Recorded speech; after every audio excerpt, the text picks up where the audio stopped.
Desabastecimento de água é destaque na reunião plenária da Câmara Municipal. A lenda dos irmãos Piriá será contada no filme Piriá é Liberdade. Essas e outras notícias você confere agora no Jornal da Cidade, que está começando.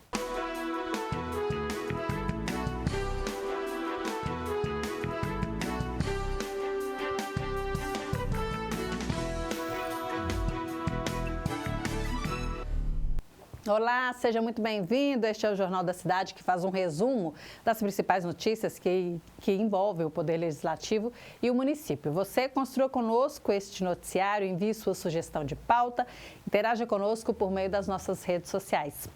Desabastecimento, queimadas e violência sexual foram debatidos na reunião plenária desta terça-feira. Veja quais foram os outros detalhes. Olá! A reunião ordinária desta terça-feira votou 147 proposições, entre elas requerimentos, pedidos de providência, projetos e anteprojetos de leis. Vejam os destaques. Projeto de lei ordinária número 313 de 2024, que altera a lei 8.432 de 2015 e dispõe sobre a ordenação dos elementos que compõem a paisagem urbana da cidade de Sete Lagoas e da outras providências. Na justificativa, abre aspas, as alterações propostas objetivam permitir às empresas do ramo de publicidade adotarem áreas públicas para a exposição de seus anúncios e, em contrapartida, prestarem serviços variados em prol do município ou contribuírem para a manutenção e recuperação destas áreas, fecha aspas. Também foi destaque o projeto de lei ordinária número 203 de 2023, que dispõe sobre obrigações para organizações sociais em que participem crianças e adolescentes no município de Sete Lagoas. Seguindo o artigo 1 do PLO, as organizações da sociedade civil OSC, localizadas no município de Sete Lagoas, que atendam crianças e adolescentes, deverão exigir declaração de frequência escolar semestral dos atendidos, com a finalidade de evitar a evasão escolar. Os parlamentares repercutiram ainda o caso de violência psicológica e sexual contra a idosa de 86 anos no bairro São Geraldo. As queimadas que prejudicam todo o estado e especialmente Sete Lagoas também foram debatidas, com teor de conscientização, para que a população denuncie suspeitos de queimadas e evitem o problema até que as chuvas caiam. A falta de água foi outro ponto abordado. Vereadores cobraram que o abastecimento seja mantido. A reunião na íntegra você confere no canal do YouTube da Câmara Municipal de Sete Lagoas. E Sete Lagoas dá um passo significativo na luta contra a violência doméstica com a oficialização do convênio da Casa de Acolhimento à Mulher. O convênio publicado no Diário Oficial do município marca o avanço de um projeto que oferece um espaço seguro para mulheres e seus filhos em situação de risco. A Casa de Acolhimento oferece proteção física, apoio psicológico, jurídico e social através do Centro de Referência Especializado de Assistência Social, CREAS, e garante também sigilo e privacidade, ajudando as vítimas a reconstruírem suas vidas com dignidade. A publicação do convênio coincide com o Agosto Lilás, o mês de conscientização sobre a violência doméstica. Vamos ver como fica o tempo, então, nesta quinta-feira. O sol se mantém sem nuvens no céu. A noite segue com tempo aberto, também sem nuvens. A umidade do ar cai, está em 28%. A temperatura mínima fica na casa dos 13 graus e a máxima 27 graus. Agora os destaques dos portais de notícias da cidade. setelagoas.com.br repercute iniciativa da Câmara Municipal que eleva 3 pratos à condição de patrimônio cultural com aprovação de projetos de lei. O 7 Dias News destaca a expansão da oficina de horticultura do Centro Socioeducativo de Sete Lagoas e gera colheita recorde. Já o Oia Notícia reporta que eleitores jovens aumentam 78% em relação a 2020. No próximo bloco, o gerente do SAI esclarece sobre possibilidade de falta d'água na cidade. Com a estiagem, muitos moradores têm reclamado de falta d'água em Sete Lagoas. O problema repercutiu na reunião plenária da última terça-feira. Em entrevista à repórter Aline Teixeira, gerente de engenharia do SAI, Nuna Oliveira, esclarece algumas questões relativas ao desabastecimento de água na cidade. Olá, você de casa, eu estou aqui no SAI, ao lado da Nuna Oliveira, ela que é gerente de engenharia do SAI, responsável pelo abastecimento de água em Sete Lagoas. E nesse período de estiagem, esse período de tempo seco, é comum que em algumas regiões, algumas localidades, sejam identificadas nessas regiões a falta de água. Então, para evitar que isso aconteça, que isso chegue a Sete Lagoas, eu estou aqui ao lado dela para falar para a gente um pouquinho do que pode se fazer, do quão importante é se conscientizar você em casa para que Sete Lagoas não venha ter problema com o abastecimento. Prazer falar com você, Nuna. Prazer é todo meu. Olá a todos que estão aí, para ouvir essa dica que é importante, que é dever de todos nós. A gente está falando de um dever que é global, ele não é municipal e afeta todo mundo, A gente está aí com mudanças climáticas importantes que afetam diretamente também a disponibilidade hídrica da nossa cidade, do nosso estado, do mundo.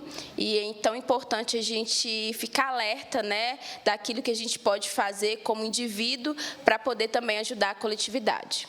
E qual que é a situação de Sete Lagoas hoje, Esse risco, claro que pelo período por si só já é existente, mas Sete Lagoas hoje apresenta alguma situação de emergência nesse sentido, não?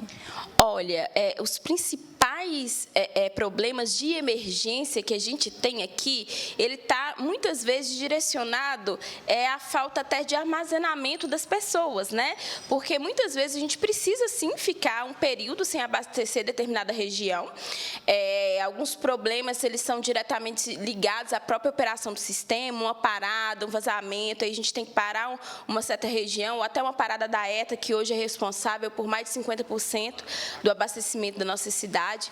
E aí a falta de reservação, muitas pessoas têm somente a água que vem da rua, não tem aquela reservação de água necessária para que naqueles períodos de parada do sistema, que ele continua tendo água em casa. A gente tem hoje uma norma técnica, que é 003 de 2017, que passou por revisão agora em 2024, e ela prevê que cada residência tem uma reservação mínima de 1.000 litros por dia. Isso garante que uma possível parada, a gente consiga manter o abastecimento dessas residências. A gente, graças a Deus, aqui em Sete Lagoas, apesar da gente estar, sim, em estado de alerta por ser um período muito seco, a gente tem também que ver que a gente aqui, as paradas, elas são muito pontuais. E alguns comportamentos básicos, gente, simples, podem ajudar muito a evitar uma situação crítica, que é evitar lavar passeio, em vez de lavar o passeio, ele passar só uma vassoura. Ao lavar carro, preferir a mangueira ao invés do balde, banhos rápidos e uma série de outras medidas. E o município, Nuna, o que o município tem feito, o SAI tem feito para auxiliar nessa preservação das águas, nesse trabalho hídrico aqui na cidade? A gente tem tentado, principalmente, melhorar nas nossas tecnologias operacionais, nas nossas formas de tratamento, captação de vazamento superficial e subterrâneo, porque isso acaba também que altera na disponibilidade hídrica. Modernizando o nosso sistema, hoje a gente tem um sistema que ele monitora 24 horas por dia a capacidade dos nossos reservatórios, dos nossos elevatórios, poços, da ETA também. Então, a gente consegue ter um monitoramento constante de como funciona e como que está essa disponibilidade. E, além disso, esse ano vai ser um marco muito importante para Sete Lagoas. A gente já vai iniciar a pré-operação nos próximos 30 dias da ET Matadouro. Com isso, 100% do esgoto gerado dentro da malha urbana vai ser tratado. E aí a gente vai estar devolvendo água de novo limpa para os cursos d'água. Devolvo para você, Raquel.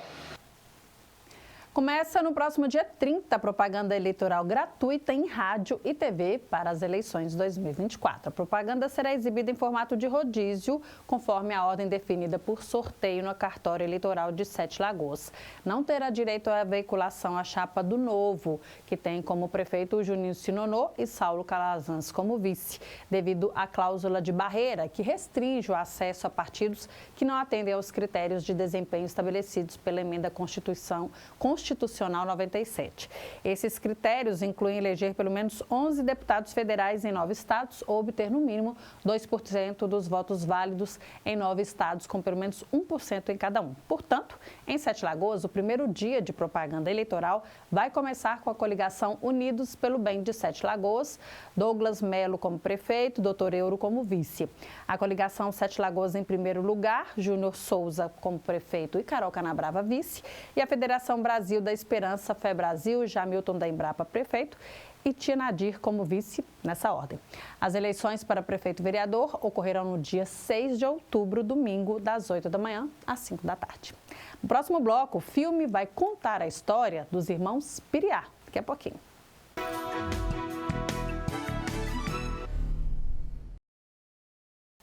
Três amigos estudantes de cinema trabalham na produção de um filme sobre a história dos irmãos Piriá, uma lenda que ainda é um mistério para muitos sete-lagoanos. A história dos irmãos Piriá teve seus primeiros registros com o tenente-coronel Klinger Sobreira, que foi quem comandou as operações policiais sobre o caso. Lourival e Gentil, os irmãos Piriá, causaram medo e pânico na região de Sete Lagoas na década de 1970 e 1980, com assaltos à mão armada e assassinatos na área rural. Pensando em contar essa lenda, Maria Eduarda Rodrigues, Luísa Catabriga e Arthur Quadra pretendem produzir um filme dessa história misteriosa. Escrevemos um projeto e até enviamos para o edital da Lei Paulo Gustavo, aqui de Sete Lagoas, e aí já fomos contemplados e aí estamos nesse processo aí de realmente pré-desenvolvimento, assim, né, pré-produção, para realizar o filme. Aí conseguimos esse edital para fazer um média e passamos também pelo Cine Pitching para poder fazer um longa lá, para conseguir esse financiamento. E o filme seria, né, para fazer o média seria 30 minutos, mas para o longa seriam 70. E aí a gente está nesse processo aí de construção, já temos um argumento, estamos desenvolvendo melhor o roteiro agora, passando fazendo uma pesquisa bem completa, fizemos uma pesquisa com um documentário, com uma tese de doutorado de uma estudante da UFMG, que era daqui de Sete Lagoas também, que fez uma pesquisa sobre os irmãos. E aí estamos nesse processo de pesquisa e desenvolvendo o filme. O filme, intitulado Piriá é Liberdade, entrelaça elementos ficcionais e documentais para criar uma narrativa entre o presente e o passado, mesclando entre o real e o imaginário. O projeto está na fase de desenvolvimento, fazendo um trabalho de imersão no tema e buscando recursos financeiros. Nesta quarta-feira, dia 28, o projeto será apresentado no Cine Pitching, evento da Associação Paulista de Cineastas, e buscará apoio para dar continuidade ao trabalho. Para realizar um filme são vários processos, entre eles a gente pode dizer que a gente está na etapa de desenvolvimento, assim, né? Quando o projeto está sendo pesquisado, está sendo escrito e também passando por essa campanha de captação de recursos, né? Que é justamente essa etapa que a gente está agora se aprofundando. Então, estamos escrevendo em mostras, em festivais que têm espaços, mesas de debate, mesas de negociação, para poder apresentar o nosso projeto para distribuidoras, produtores, e aí sim conseguir captar, né, esse recurso que pode vir a, de fato, realizar um filme, né? A gente tem uma expectativa muito boa, porque é uma história que tem um lastro, assim, né, na sociedade, em relação à contação de histórias, né, a contação de causos, assim, isso é muito forte, principalmente aqui no nosso estado, em Minas Gerais. Então, a gente tem uma expectativa de chegar nesses espaços com uma competitividade interessante, né? Investir no cinema local é investir na produção da cultura sete-lagoana e na divulgação da história da cidade, que muitas vezes se perde nas memórias de quem viveu momentos marcantes para o desenvolvimento do município. Bom, a gente tem se organizado atualmente, principalmente em torno da campanha, né, para poder chegar nesses lugares, né, da mostra, de festivais. Então, a gente está com uma campanha aberta para a vaquinha. Então, vamos deixar aí o QR Code, a forma das pessoas apoiarem a gente dessa forma, e também acompanhar nossos trabalhos, né, a partir disso. Sim, a gente pode passar também as nossas redes sociais, o Instagram do Arthur Quadra, da Luísa Catábriga, e o meu é Dudes Tuts. E sigam a gente nas redes sociais, acompanhem os processos do filme, acompanhem todos os processos depois que a gente, né, finalizar, quando a gente vai divulgando, assistam ao filme, ajudem a gente a chegar nos lugares e vamos valorizar a cultura de Sete Lagoas. É isso aí, valorizar a cultura, valorizar a lenda. Muito legal esse projeto aí, parabéns, Gabriel. Bom, Gabriel já está conosco aqui, porque a gente começa a falar sobre esporte. O Cruzeiro joga hoje pela Série A do Brasileiro e o Galo encara o São Paulo pelo primeiro jogo das quartas de final da Copa do Brasil. Conta pra gente o que é que vem por aí. Pois é, Raquel, hoje os dois times mineiros vão entrar em campo, mas antes eu vou dar uma notícia um pouco triste aqui. O zagueiro do Nacional, do time do Uruguai, Izquierdo, morreu na noite desta terça-feira após uma parada cardíaca. Na última quinta-feira, dia 22, ele passou mal e desmaiou no gramado no jogo da volta da Libertadores contra o São Paulo. Ele estava internado no hospital Albert Einstein. O jogador tinha 27 anos e deixa uma filha de 2 anos, sua esposa e um filho de 15 dias. Nossos sentimentos a toda a família do atleta. É isso. Agora vamos falar, né, dos times mineiros, que é coisa boa, né? Jogo do Cruzeiro e do Atlético é sempre bom pra gente, né? E hoje o Cruzeiro joga primeiro às 7h30 da noite no Mineirão contra o Internacional em jogo adiado, válido pela 5ª rodada do Brasileiro. Fernando Seabra terá a volta do camisa 10 da equipe e Matheus Pereira, que estava suspenso no último jogo, mas terá baixas. Os atacantes Barreal e Lautaro Dias não foram relacionados para a partida por incômodo e desgaste muscular. Com isso, a dupla de ataque deve ser Arthur Gomes e Dineno. Além de problemas na frente, a Raposa também perdeu 2 titulares para a partida de hoje. Trata-se do lateral William e o volante Lucas Romero, que estão suspensos.